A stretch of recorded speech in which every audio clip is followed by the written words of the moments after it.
What's up everyone, welcome back to the life of Dr. Curtis O. I want to first apologize for how long it's taken me to create another video, but I appreciate y'all bearing with me because I just became a father.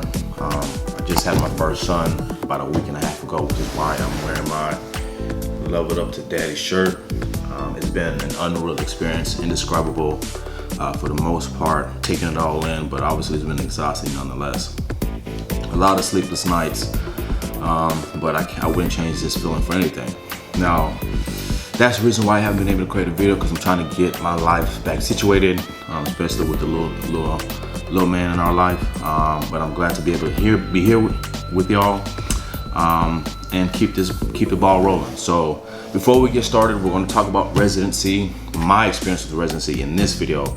In the next video, we're going to talk about my advice for residency for those that are going into residency. So we'll get into that in the next segment. But before we start talking about residency, what I wanted to do was touch on a couple of things. One, I want to thank all of y'all who have subscribed, those who've liked, commented, shared. We have just hit the 1,000 mark. I have, I think 1,040 subscribers at this point in time, and I really appreciate y'all so much for taking this journey with me, sharing everything that y'all have done so far. I can't thank y'all enough for hitting this 1,000 benchmark for subscribers. So with that being said, what I wanted to do is do a giveaway. The scrubs as y'all seen me wear in the previous videos with MIMS, which is Millennials in Medicine. That is my favorite brand of scrubs. That is what I wear to work all the time. So what we wanted to do, myself as well as MIMS, is do a giveaway. We're going to give away about 2 or 3 scrubs in the next upcoming videos to our subscribers. And what I want from y'all, in order to win these scrubs, I want 2 things. One, I want each subscriber or whoever is interested in the scrubs to, 1, tell me what field you're in medicine, and 2, why you think you deserve the scrubs. And when I say that, I mean in the fashion of the challenges that you had growing up to get to the point, to get to where you're at right now. So 1 is telling them which field of medicine you're in, which field you're in with regards as whether it's nursing, doctor, physical therapy, nurse aides, it doesn't matter. And then also a challenge that you had to overcome to get to where you're at. So once in the next video, once I've read all the different challenges and the different people who've entered the giveaway, we'll pick a lucky 2 or 3 of y'all and give those out in the next coming video. So y'all stay tuned for that. What we're gonna do now is hop right into my experience with residency, and then we'll go from there. So as a lot of y'all know, I graduated medical school in 2013, and that's when I started residency. I did my residency at University of Texas Health Science Center in Tyler, but the hospital was located in Longview. That is in East Texas. The hospital was named Good Shepherd Hospital. So that's where I did most of my training at. We did a lot of our academics at Tyler, which is about a 45-minute drive or a little bit less from Longview. But that is where I did my residency at. So if you've seen my video in the past, you know that prior to me starting residency during the match period, I was gung-ho about coming back to Houston. So when I did not get matched into the University of Texas at Houston program, I was not the happiest. I was angry a little bit. I was a little sad, a little disappointed, and everything in between. So getting to Longview, I still was feeling that way somewhat, but over time those feelings quickly resolved. Now, Longview, if you don't know where East Texas, Longview area is, it's a very small town. It's not Houston, it's not Dallas, it's not one of these big cities. It's a very small town. So for me getting there, it wasn't too bad for me because I lived in Waco. Waco is also in Texas, where I went to school at for undergrad at college at Baylor. So being in a small town was not a problem for me, even though I am from Houston, but it was still a small town nonetheless. So it took a little time to get adjusted, but it wasn't a culture shock, so to speak. So getting there, meeting a lot of the staff, locals and things like that, I quickly began to like the city itself. or at least the people, I'll say, not necessarily the city, but the people there. The people there were extremely friendly, very caring.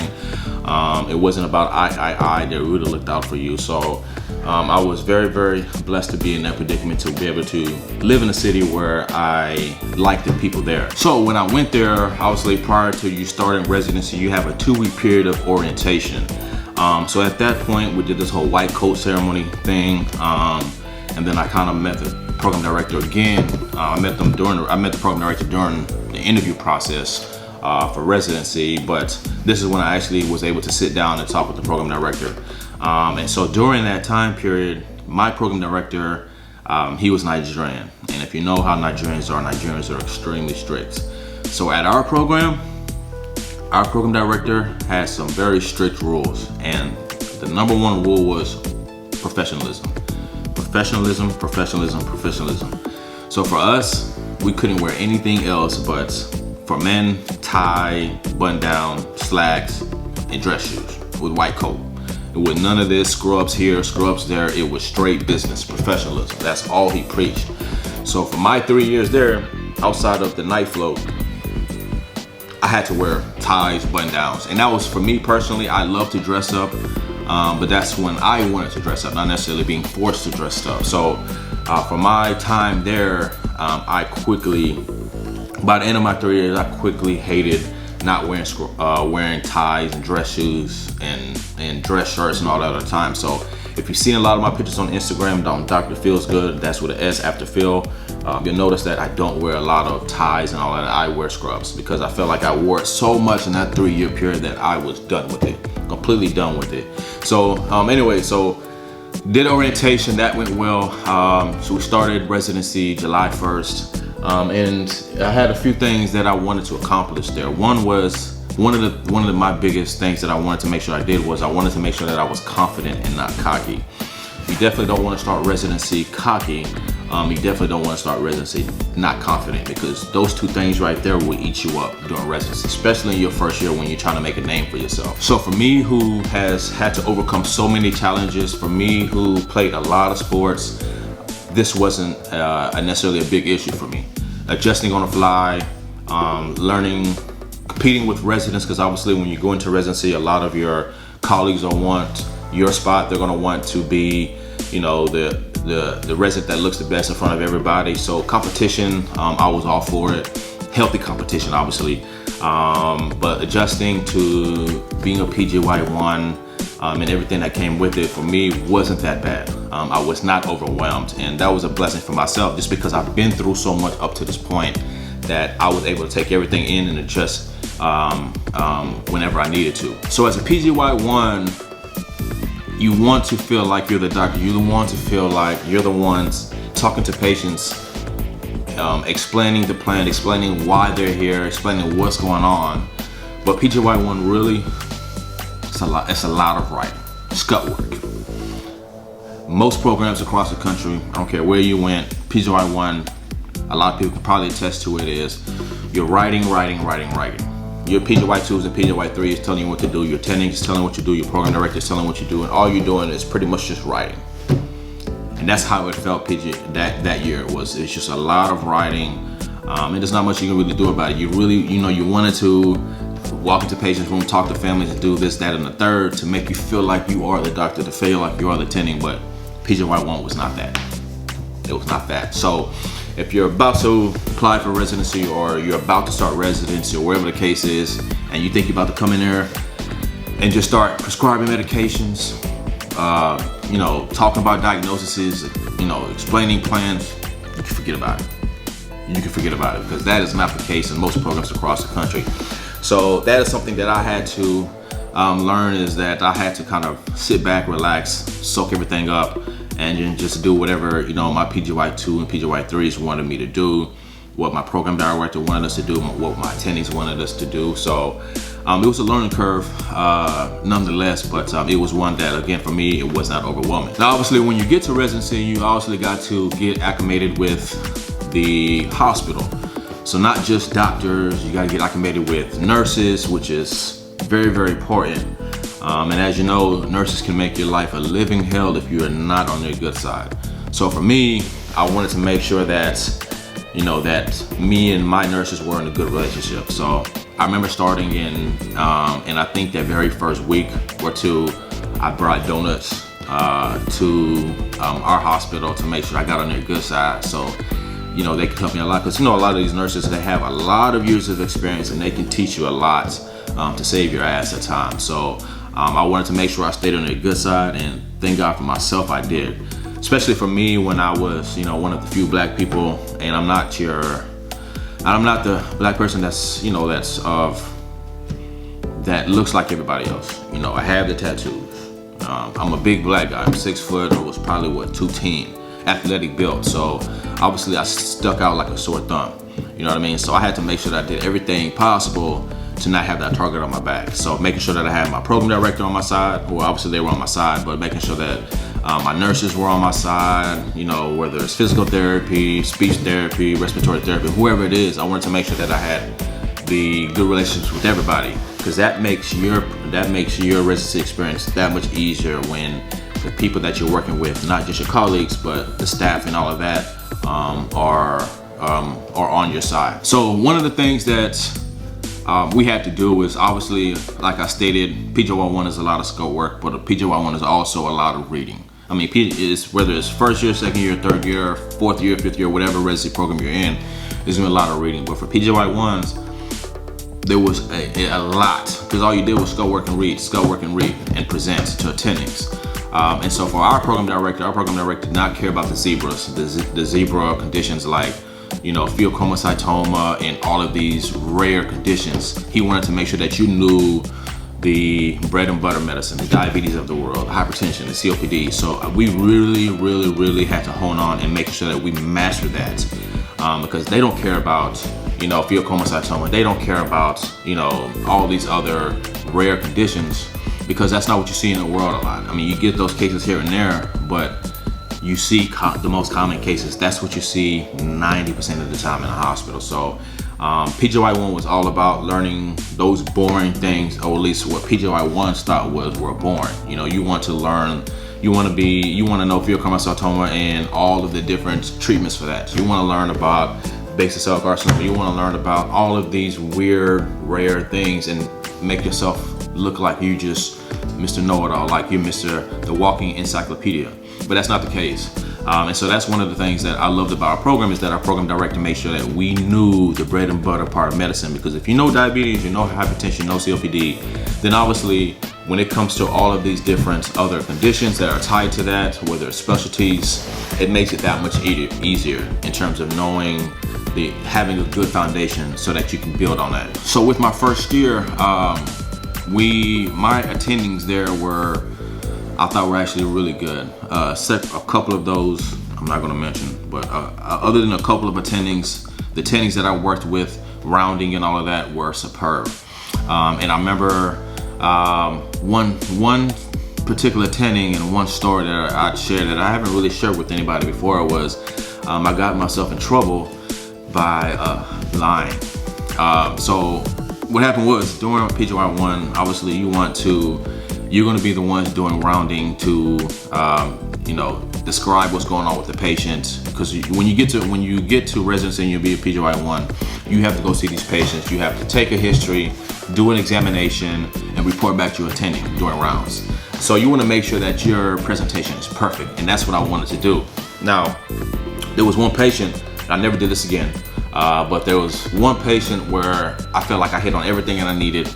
We got to rounds and I was ready to present. I was ready, I was on fire. I felt like I was going to impress my attendings and look good in front of them. And this was actually my first time meeting my attending, this particular attending, whose actual name is Dr. Bremer. I love her so much. Me and her are still cool up to this point. But I remember during rounds, she wanted me to present the patient's case. And so I did that. But I forgot one particular part of the examination for which she wanted. So instead of me saying, oh, I forgot to do that, which would have been the best approach, I decided to lie. I can't remember exactly what part of the examination it was, whether it was the cardiac exam or the lung exam, whatever it is. I lied. I told her what I thought was there or I went with the most common thing. But when we rounded, went into the patient's room, I was wrong. And it was very, very obvious that I was wrong.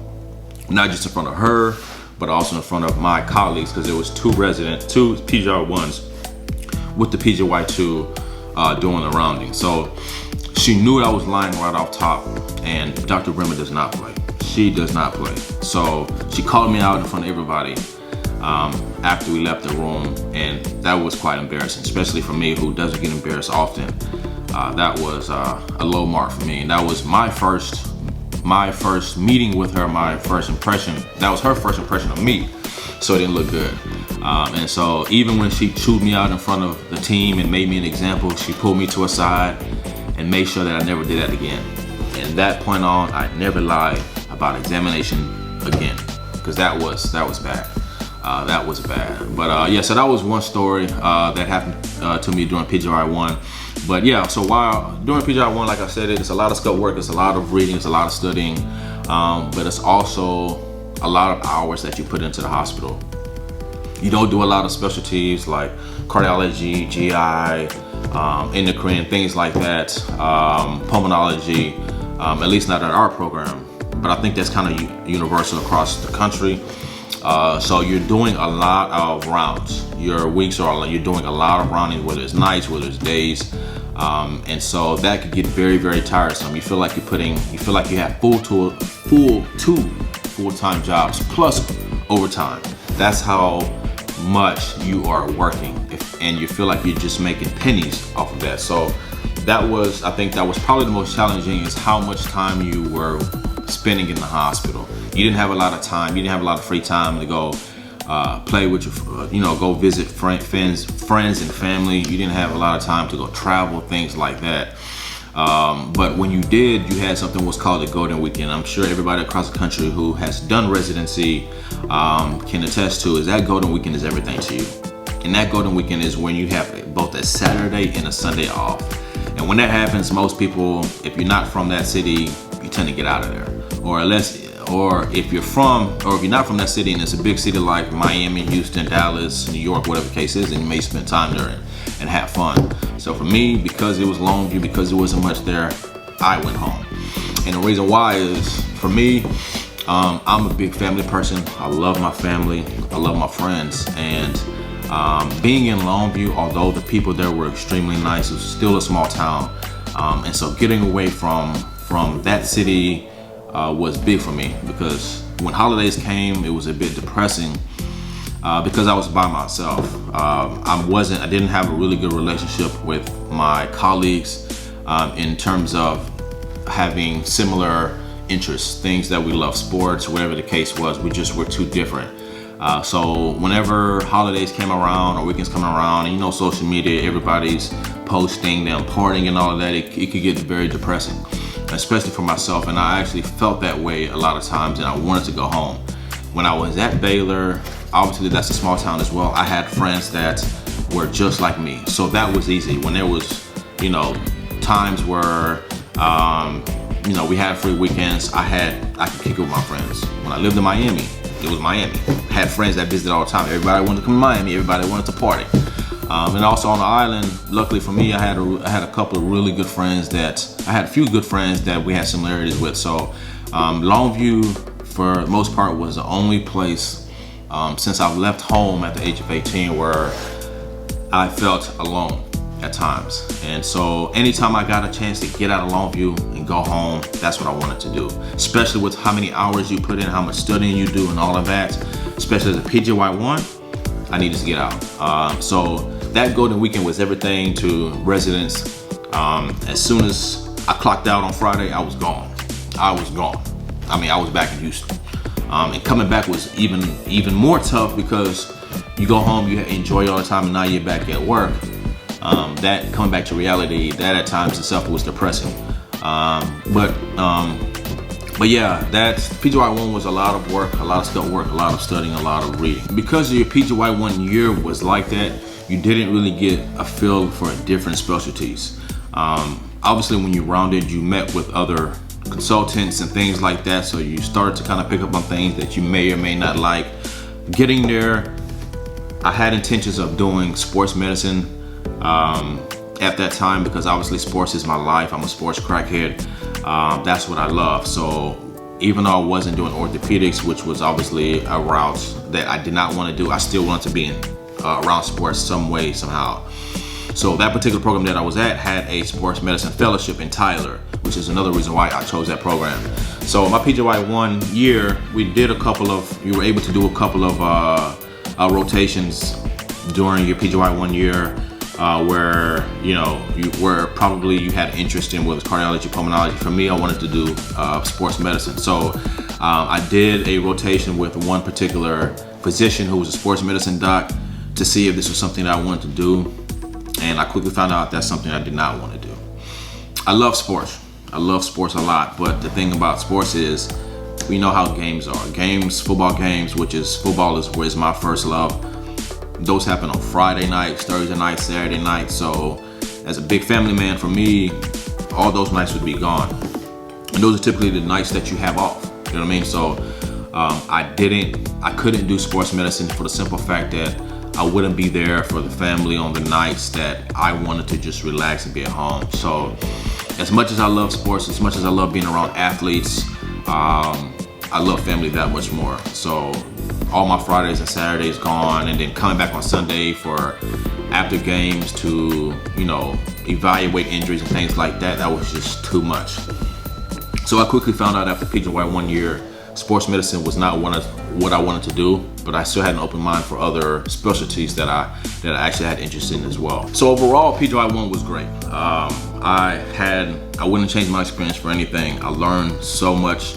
And even though I wanted to be in Houston for residency, I felt like being in East Texas with my program director, who was extremely strict, obviously being Nigerian and all, I think that was best for me. It gave me the chance to be able to hone in my skills to make sure that I was able to apply it once I became a PGY 2 and PGY 3. So PGY 1 was great. The relationships that I made that PGY 1 helped propel me going into year 2 and year 3. And I have a bunch of stories of PGY 1, but I'm not gonna get into a lot of those. I just obviously explained the one that was real big for me, which was lying to my attending. I'm sorry, Dr. Brim. If you're ever watching this video, I apologize for lying. Should not have done it. But anyways, so yeah, I had some great memories, even for PGY 1, even up to this point. I'm always rocking this one particular bracelet. If you see any of my pictures on Instagram, Dr. Feels Good, you'll see that I'm always rocking this bracelet that says I am second.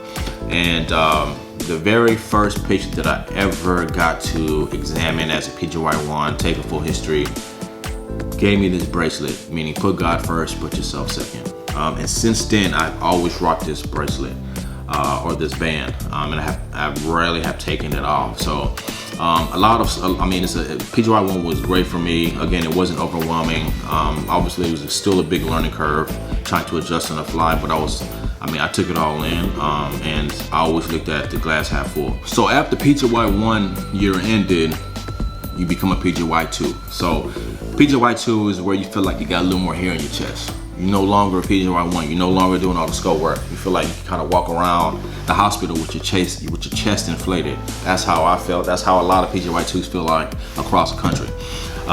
So PGY 2 for me was great. Obviously, there was less scope work. You now have PGY 1s where they have to listen to you, so you can kind of dump some of that scope work on them so that they can do, since you went through that. So it was a lot less scope work. You were still doing quite a bit of rounding, but the good thing about PGY 2 is you start to do a lot more electives. You start doing more electives that you have interest in, electives that you probably don't have interest in, but that are still very important in your foundation in medicine. So for me personally, I wanted to see what GI was like. I wanted to see what pulmonology was like, and I wanted to see what cardiology is like, because those are the three specialties that I had an interest in, and possibly doing fellowships if I chose to do that.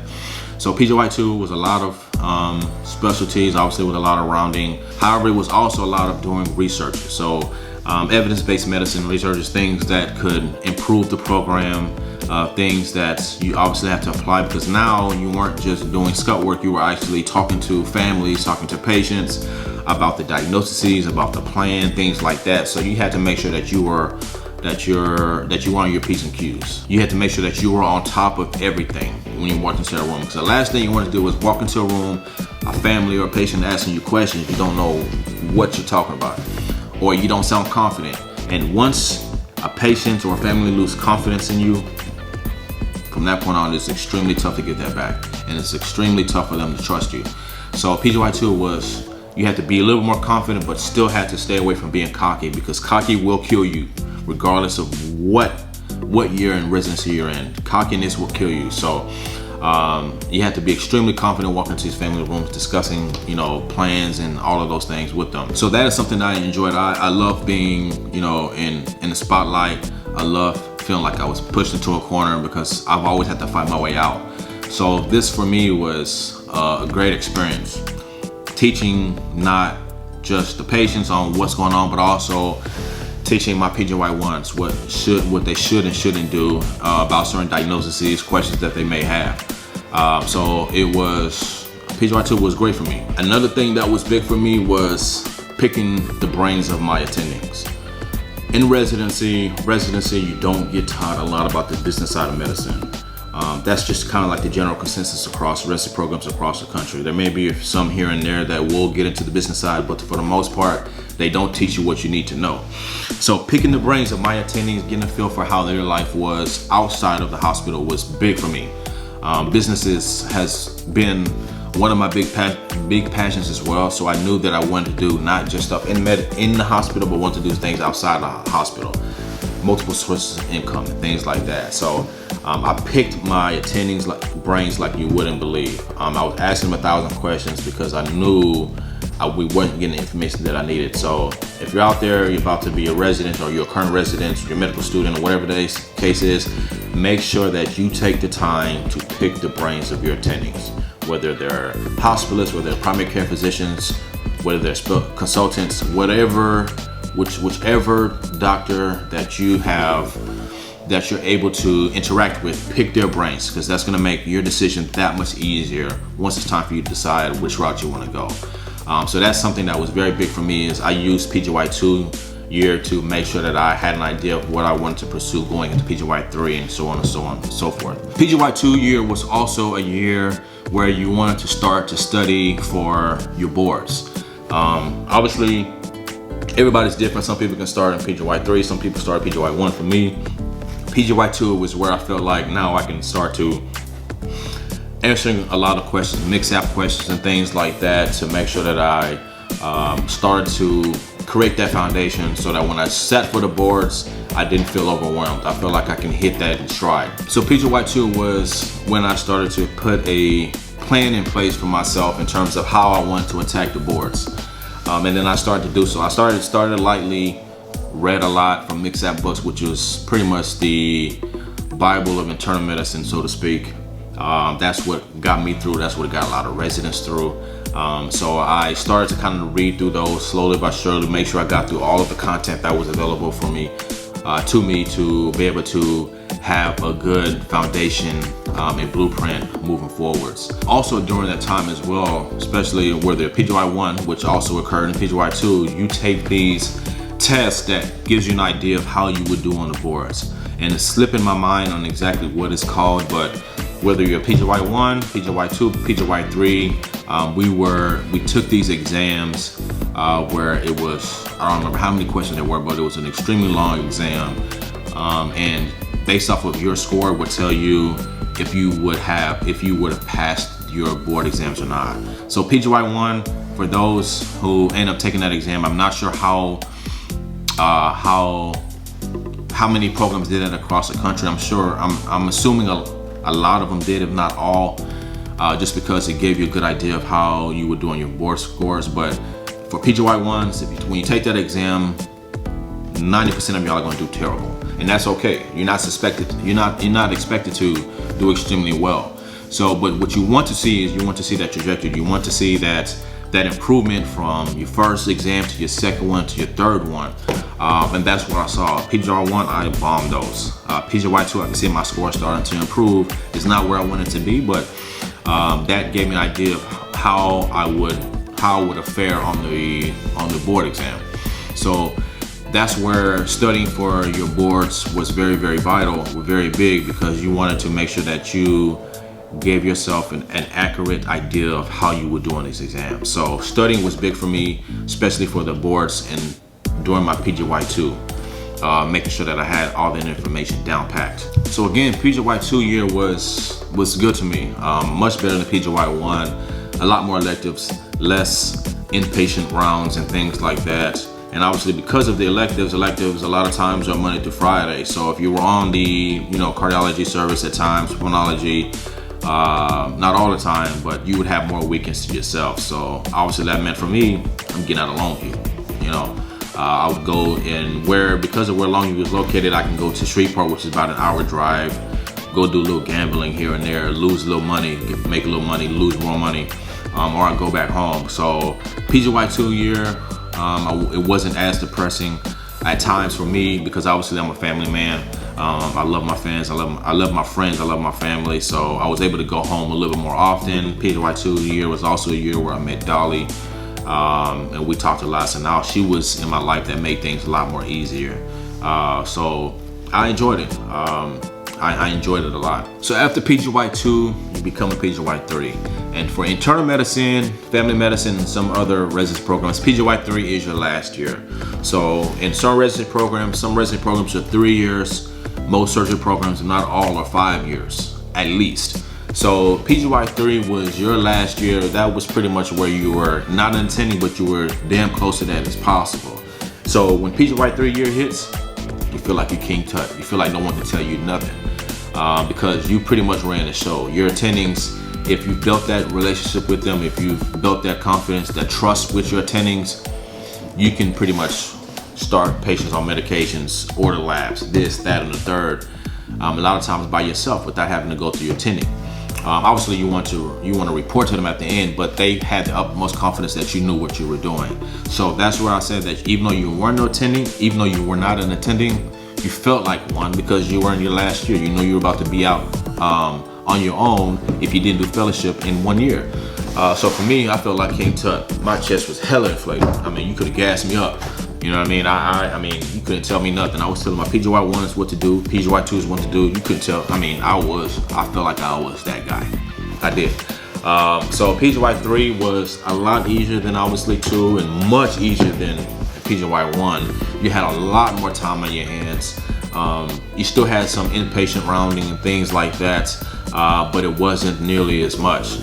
You did a lot more electives. You did a lot more studying. This is when you took that time to get ready for boards, get ready for that new chapter in your life, whether it was fellowship, whether it was you wanted to do primary care, whether you wanted to do inpatient hospitalist, whatever the case was, you used PGY3 as a year to get those things ready.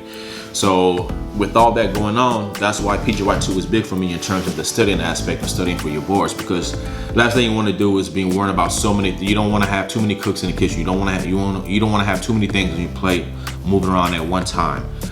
So it was huge for me to make sure that I had the basics of my studying down packed. So when I got to PGY3, it was just a lot of just kind of refreshing the information that I had learned the year before. It was a lot more questions. So PGY3 for me was perfect. I mean, I planned it out perfectly in terms of doing that. I had other colleagues that did not approach in that manner. Everybody's different. I mean, just because it worked for me doesn't necessarily mean it's going to work for you, and vice versa. But there was a few of my colleagues that did not study at all in terms of for the boards and PGY during their second year of residency. So when it came to PGY3, a lot of people were overwhelmed, just because, you know, when we took those practice exams that kind of told you how you would do for if you had took the boards, a lot of people were not doing well. And then obviously you're trying to get your life together with regards to what city you want to live in, what you want to do. So it was just too much going on if you did not plan out your residency in terms of the things that need to be done appropriately. So for me, I took it in stride again. I just did not feel overwhelmed. I felt like I had a good plan in place. And like my dad always taught us, if you fail to plan, then you plan to fail. And so that always stuck in my mind anytime that I attacked anything. especially when I got into medical school and residency and so forth. So PGY 3-year, I started to kind of have an idea of what I did and didn't want to do. I knew for a fact I didn't want to do primary care medicine because during residency, every residency program is obviously different. For us, we had a particular day of the week where we had to go to clinic. For me, it was on Thursdays afternoon. So Thursdays were pretty hectic because you have to do rounding and things like that, inpatient rounding or your electives or whatever the case was, and then go to clinic in the afternoon. And so for me, I knew that clinic was not for me because I just did not enjoy being in the clinic setting. I didn't enjoy that type of medicine. But to each his own, you know. Some people love it and I can understand why they do, but for me and the way that I am set up, I needed that fast pace. I needed to be around new faces all the time. I needed to be in a big hospital setting. You know, I didn't want to have to deal with, you know, chasing labs and things like that and dealing with all the paperwork and overhead and high turnover rates at clinics. That just wasn't for me. So I knew for a fact going to PGY 3, doing outpatient practice in a primary care physician setting was not for me. And so that was already out there. That for me was a no-go. So it was either being a hospitalist or going into GI. Cardiology I thought about, but I ended up not wanting to do that. And also pulmonology as well. I didn't want to do that as well in terms of being a pulmonary critical care doc. That just was not for me. So it was between GI and hospitalist. And that's where picking your attendings brains is vital, and starting that earlier, sooner rather than later. That way, when it gets to PGY 3, you're not, you know, you're not trying to figure out what you want to do with so many things moving on at one time. So when I got to PGY 3, it was either GI or hospitalist. And after picking my brains and my attendings, I chose being a hospitalist. GI was a strong second. I really gave it a lot of thought. Spoke with my program director, spoke with the GI attendings that I worked with, and they made a compelling case for GI, but the lifestyle for a hospitalist was what sold it for me. And my attendings who were in the hospitalist field, they were businessmen.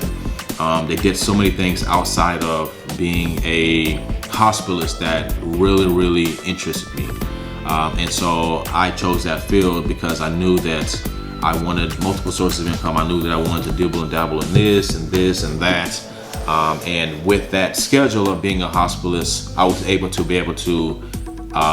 do those things if I so chose to do so. So that's why I ended up choosing hospitalist and not doing fellowship. So during my PGY 3 year, obviously there was a lot more studying, like I stated, because now you're studying for your board exams that you can take. Especially for me, being that I needed to study from an ABIM, which is American Board of Internal Medicine. I wanted to make sure that I passed that the first time around. And again, remember, like I stated, you had to take these practice exams. So I wanted to make sure that when I took those practice exams, my 3rd year of residency, that I was hitting that passing mark each and every time. And I don't remember how many times we took the practice exams, but when I took those, I was passing those, and that's what I wanted to see, because that made me confident that what I was doing in terms of studying was paying off. So I was good to go from there in terms of my studying habits. I was good with regards to what I wanted to pursue once residency ended. The last thing I needed to do, which was getting my license, my Texas license. And so because I went to a Caribbean medical school, there's a lot of things that are great about Caribbean medical schools, but there's a couple that are not so good things. And one of them is when you're applying for residency, or not residency, when you're applying for your Texas license. For Texas and California, at least during those times, it was extremely tough to get your license as a Caribbean medical grad. You had to have taken the boards, passed it before you got your license. Whereas if you went to a US grad school, you could get your license, you could apply for your license and get your license pretty much at the end of your residency and not have to wait. So for me, unfortunately, because of this thing called Texas, this green book and this and that, where a lot of your rotations during medical school had to be green booked, meaning that those hospitals that you did your rotations at had to have had residents there. It had to be a training program. And there was some question as if this hospital had the training program, if this program was accredited, things like that. And so for me, unfortunately, I wasn't able to get my Texas license right away. I had to sit for the boards and make sure I passed it before I got my license, which made it that much more important for me to study extremely hard so I can pass the board exams my first time around and not have to retake that, because it takes a while for you to get your scores back, and I did not want to be just sitting on my ass because I didn't have no Texas license. So what I did was that I at least, for me personally, being a career medical grad, I wanted to make sure that I at least took care of all the paperwork that was needed, and all that the Texas boards needed was my board exam, at least passing or fail or whatever the case was. So what I did in the meantime was I knew there was going to be some time where I wasn't able to practice in the state of Texas. Again, that's also I think in California as well, but if you're in any other state, that is not an issue. It was mainly Texas and California, if I remember correctly, that gave you a lot of problems with that. But if you're in any other state and you're a career medical grad, you don't have to worry about any of this. So you can fast forward through this part if you so choose to do so. But for me personally, that was the hurdle that I once again had to overcome. So what I did was I also applied for my Louisiana license, and I got that within like 6 weeks of applying. And so what I did was, even while I waited for my scores to come back, I did a lot of locum, which is pretty much being a travel doctor, where you travel to a particular hospital that is understaffed. You work there and then travel back to whatever city or stay there. And so for me, because it was so close, I worked in Lake Charles, which is about 2 hours from Houston. That was like the perfect spot where I can drive to Lake Charles, work a certain amount of days, whether it was 7, 10, 14, 21. Yes, I was crazy to be able to do that, but I did, and come back to Houston. But that's what I did. So I was able to do that locum, that travel doctor for quite a while I waited for my board scores to come back. And the good thing about being a travel doctor, if you don't know, similar to travel nursing and things like that, or any field, any specialty in the health field, is when you travel to these understaffed hospitals, the pay is much better. They pay you a lot more because they are trying to attract you to these locations where they need big help. So when I went to Lake Charles, I was getting paid a lot more than obviously getting paid at, here in Houston, which is obviously still great pay as well. But that was one of the pros to being able to work in the hospital, even though I had to drive and stay there, which they take care of. They accommodate you. They take care of your hotel stay. They take care of all those things for you. But that's one of the big things, was that you get paid more. So I made sure that I had a backup plan while I waited for my Texas license to come in, which was traveling to Lake Charles, working at a hospital there, doing my time and then coming back to Houston. Another good thing about doing locums is you make your own schedule. You can do 7 days straight, be off for the whole month. You can work a whole month and be off. You can work 6 straight months, where I know one guy would work 6 straight months and take the last 6 months of the year off. So that was good. But anyways, getting back, I don't think I'm going off on a tangent. Coming back to residency. So I applied for my Louisiana license, got that. So by the time all that came through, it was getting close to the end of residency, where we had our graduation, where we had our banquet. And that was obviously a big moment for me, because I knew at this point on, this part of my life was done. All the training, all the studying, all the blood, sweat, and tears that I went through in college and medical school and residency all paid off. So I graduated in 2016, and then I moved back to Houston, where I stayed with my parents for a while I waited for my board exams to come in, and I did the travel and I did the locums, LOCUM, for those that are not familiar with that particular word. But that was PGY3 in a nutshell. That was residency. That was my experience in residency. It was a great one.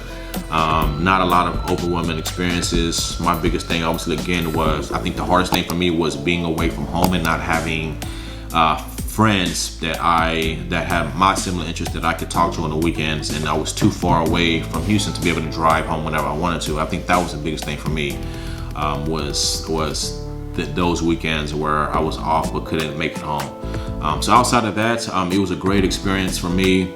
And that's that. So guys, I hope y'all enjoyed this particular segment, which was my experience during residency. What I'm going to do again is in the next segment, we're going to talk about my advice during residency, the things that you should and shouldn't do during your 3-5 years, whatever the case is.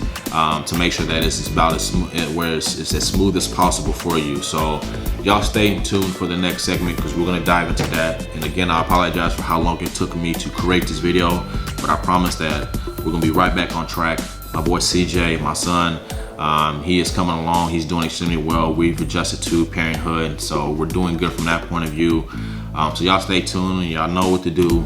Like, subscribe, share, all those good things. And make sure y'all hit that bell, so that anytime I drop a video, y'all get that notification right away, so that y'all can see these, so that y'all can get this content. Also gonna be dropping more videos of my son as well, CJ, my experience during the delivery process, as well as his first appointment, things like that. So y'all gonna see my son quite a bit on my YouTube channel. So y'all stay tuned for that. But for the meantime, y'all take care, and God bless.